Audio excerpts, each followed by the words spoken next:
Você vai morrer. Não importa sua idade, sua religião, seu dinheiro ou o que você conquistou. Em algum momento, o seu coração vai parar. E quando isso acontecer, uma pergunta que acompanha a humanidade, desde o primeiro ser humano consciente, vai finalmente deixar de ser teoria e se tornar realidade para você. O que acontece depois? Escuridão eterna? Um julgamento? Um novo corpo? Um paraíso? Ou apenas o nada absoluto? Hoje você vai descobrir o que acontece com quem morre segundo as maiores religiões do mundo. E fique até o final, porque algumas dessas respostas são mais perturbadoras do que qualquer filme de terror já feito. Desde que o ser humano percebeu que um dia deixaria de existir, ele começou a olhar para o céu, para o fogo, para os sonhos e para os mortos, tentando encontrar algum sentido. Civilizações surgiram e desapareceram. Templos foram construídos, livros sagrados foram escritos e milhões de pessoas viveram e morreram acreditando que a morte não era o fim, mas apenas uma porta. Uma porta que leva para algum lugar. Mas para onde? Para o cristianismo, por exemplo, a morte é apenas o começo da verdadeira jornada. No instante em que o corpo para de funcionar, a alma se separa da matéria e permanece consciente. Não existe sono eterno. Não existe vazio, existe lucidez, existe memória, existe identidade. A alma então se apresenta diante de Deus para ser julgada. Cada escolha feita em vida, cada palavra dita, cada pensamento escondido, tudo é revelado. Nada pode ser apagado, nada pode ser negado. Se a pessoa viveu de acordo com os ensinamentos divinos, ela é enviada ao céu, um estado de felicidade absoluta, sem dor, sem medo, sem sofrimento, sem morte. Um lugar onde o tempo não destrói e a tristeza não existe. Mas se a pessoa se afastou de Deus, o destino é o inferno, descrito como um estado de separação total, onde existe arrependimento eterno e um sofrimento profundo que não termina.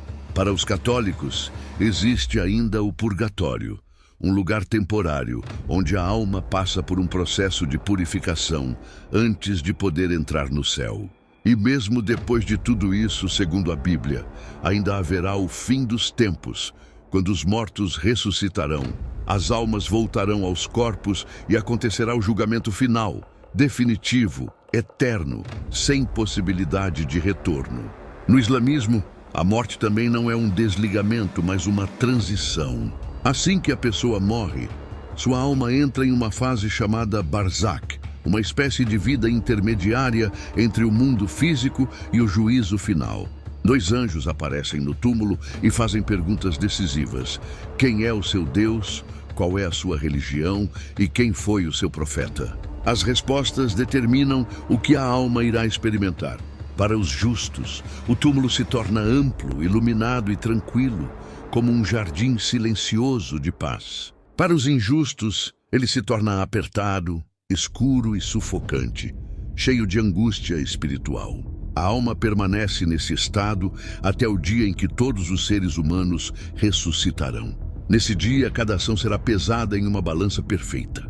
Nenhuma bondade será esquecida, nenhum erro será ignorado. Então alguns entrarão no Jannah, o paraíso islâmico, descrito como jardins eternos, com rios, conforto, alegria e proximidade com Deus. Outros irão para o Jahannam, o inferno, onde a punição é proporcional às ações cometidas, podendo ser temporária ou eterna. No judaísmo, as visões são mais variadas, mas existe a ideia central do Olam Haba, o mundo que vem. Após a morte, a alma retorna para Deus.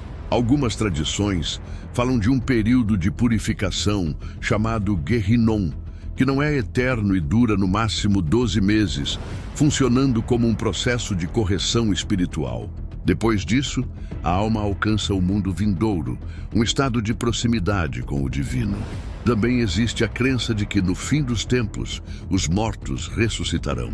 Mas diferente de outras religiões, o judaísmo sempre enfatizou mais a importância da vida presente do que os detalhes do que vem depois. Viver bem agora é o que define o destino depois. Já no hinduísmo, tudo muda completamente. A morte não é o fim de nada.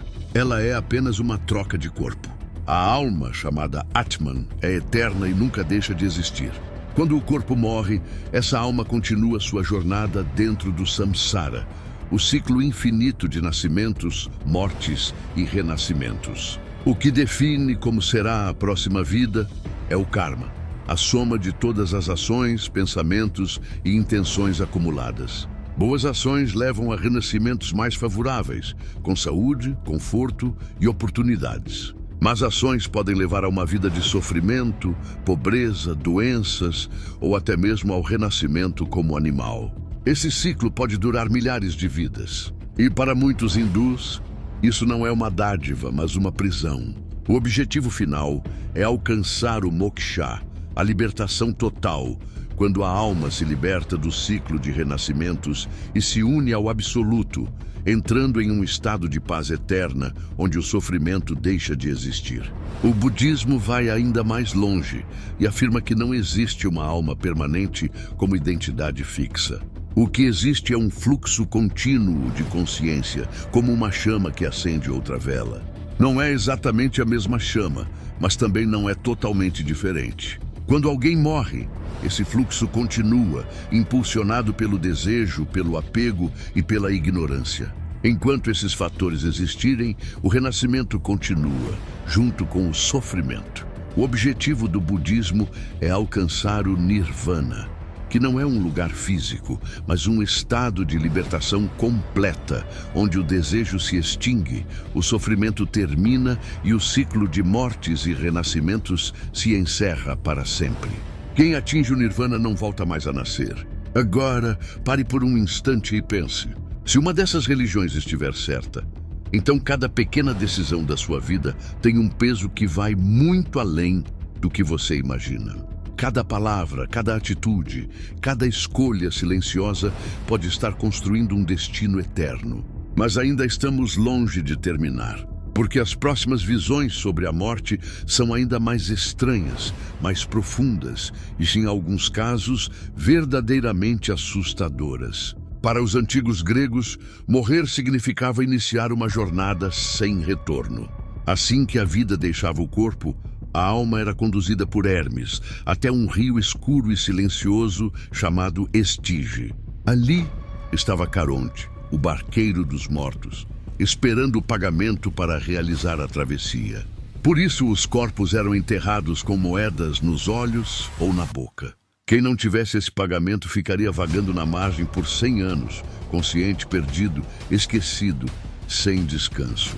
Depois da travessia, a alma entrava no reino de Hades, mas esse lugar não era igual para todos. Os virtuosos e heróis eram enviados aos campos elíseos, onde existia felicidade eterna, paz e alegria. A maioria das pessoas ia para o campo de Asfódelos, um lugar cinzento, sem dor e sem prazer, onde as almas apenas existiam, vazias, lembrando vagamente quem foram um dia. Já os grandes criminosos e traidores eram lançados no Tártaro, um abismo profundo, onde a punição nunca terminava. Alguns eram condenados a tarefas inúteis repetidas para sempre, como Sísifo, obrigado a empurrar uma pedra-montanha acima apenas para vê-la rolar de volta eternamente. Para os povos nórdicos, a morte não era algo a ser temido, desde que viesse com honra. Aqueles que morriam lutando eram escolhidos pelas Valquírias e levados ao Valhalla, um salão gigantesco onde os guerreiros passavam a eternidade treinando para a batalha final dos deuses. Eles lutavam durante o dia, morriam, ressuscitavam e à noite celebravam com comida e bebida. Mas quem morria de velhice, doença ou covardia não recebia essa glória. Essas almas eram enviadas para Hel, um reino frio, escuro e silencioso, onde não havia festas, nem batalhas, nem reconhecimento. Não era um lugar de tortura, mas de esquecimento, e para os vikings isso era pior do que a própria morte. No Egito Antigo, a morte era tratada com um respeito quase obsessivo. Eles acreditavam que o ser humano possuía várias partes espirituais e que, após morrer, enfrentaria um julgamento que decidiria se sua existência continuaria ou não. O coração do morto era retirado simbolicamente e colocado em uma balança. Do outro lado ficava a pena de Maat, deusa da verdade e da justiça. Se o coração fosse mais pesado que a pena, significava que aquela pessoa havia vivido em mentira e corrupção. Nesse caso, um monstro chamado Amit devorava a alma, e ela deixava de existir para sempre, sem céu, sem inferno, sem reencarnação, sem memória. Era a aniquilação total. Mas se o coração fosse leve, a alma poderia entrar no campo dos juncos, um paraíso que era uma versão perfeita da vida na Terra, com trabalho, família, comida, alegria e paz eterna.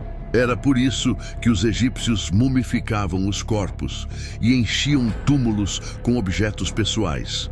Eles acreditavam que a vida continuava quase da mesma forma. A ciência moderna, no entanto, oferece uma visão completamente diferente. Para muitos cientistas, a consciência é apenas o resultado da atividade do cérebro.